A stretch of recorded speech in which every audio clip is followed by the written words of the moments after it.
大家好啊，我係善貴，今日整韓式炒粉絲啊，浸咗啲粉絲先，浸大概半個鐘頭啦。睇埋今日炒粉絲嘅配料啦，有啲新鮮嘅雲耳啦、紅蘿蔔、鮮冬菇，或者用其他嘅菇類，譬如金針菇啊或者秀珍菇都得嘅，仲有啲菠菜啦。呢兩個唔知叫咩菜，唔知娃娃菜定黃菜，少不了嘅薑啦。啲鮮雲耳就睇下佢個腳呢度有冇啲雜質啦，如果有就剪咗佢去，呢隻都好乾淨啦。雲耳洗乾淨之後，我就將佢係剪開咗嘅。冬菇又係啦，沖洗下之後切開佢。紅蘿蔔切咗粗條。菜又係洗乾淨之後切咗佢啦，仲有薑片同埋薑絲。菠菜啲水已經係落咗少少油同少少鹽噶啦，將菠菜放落嚟，淥佢大概1分鐘，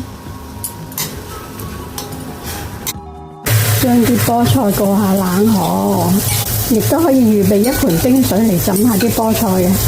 跟住將啲菠菜揸乾下啲水，我覺得揸6-7成差唔多噶啦，太乾啦，炒起上嚟又好似乾爭爭，唔係幾好食咁樣，差唔多啦。雲耳又係出下水，水滾翻起之後出水2分鐘啦，停翻乾啲水。細火爆下啲薑絲，爆1-2分鐘就得噶啦。將啲冬菇加入嚟炒下佢，開翻大少少個火，用中火啦。冬菇都炒咗1分鐘啦，將紅蘿蔔加埋落嚟，一齊再炒下佢，大概炒1零鐘啦。加埋啲菜落嚟，兜佢幾下。然之後加埋雲耳，炒10零20下，炒勻勻佢，加啲鹽，加啲糖嚟調味。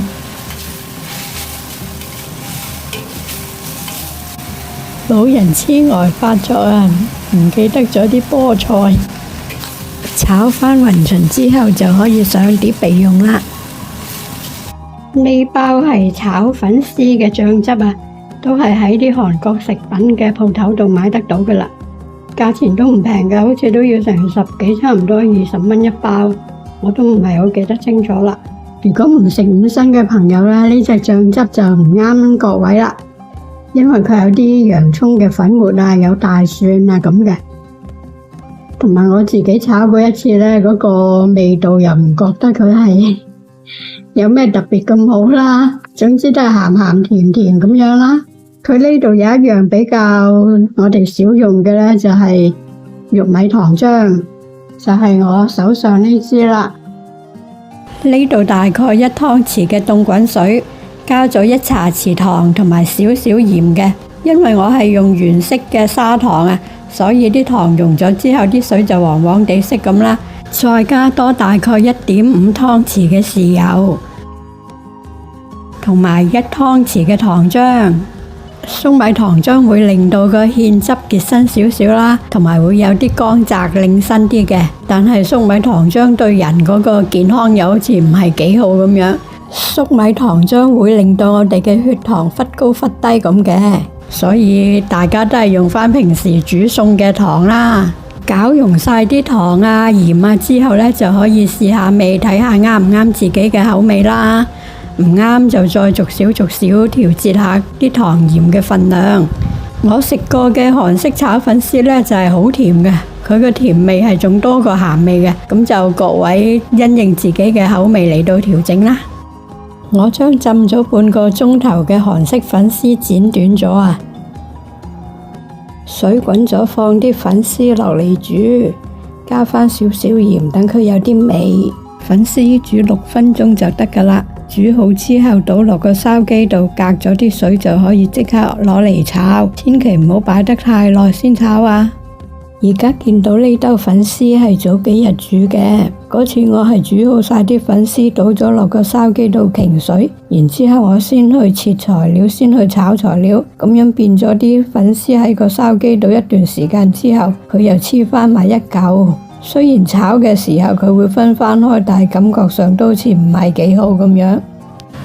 所以我而家係炒好晒啲材料先煮粉絲，粉絲稍為擎下水之後就即刻攞嚟炒啦，撩幾下就可以將啲醬汁倒埋落嚟啦。我今次係用咗80克嘅粉絲，所以呢個醬汁嘅份量啱啱好，倒晒落去之後呢，就係啱啱冚過啲粉絲嘅。如果各位用嘅粉絲數量係多啲嘅話呢，咁樣醬汁嘅豉油啊或者水分就要相應增加翻啲啦。如果你喜歡嘅話，可以加啲胡椒粉，我就加咗啲黑椒碎落去。粉絲煮咗2-3分鐘之後，醬汁都收乾咗啦，將啲配料加埋落嚟，將粉絲同配料炒勻勻佢，加返少少麻油，炒一陣間，熄火，上得碟啦，有得食啦。最後加返啲芝麻。希望各位喜歡今日嘅韓式炒粉絲啦，下次再見。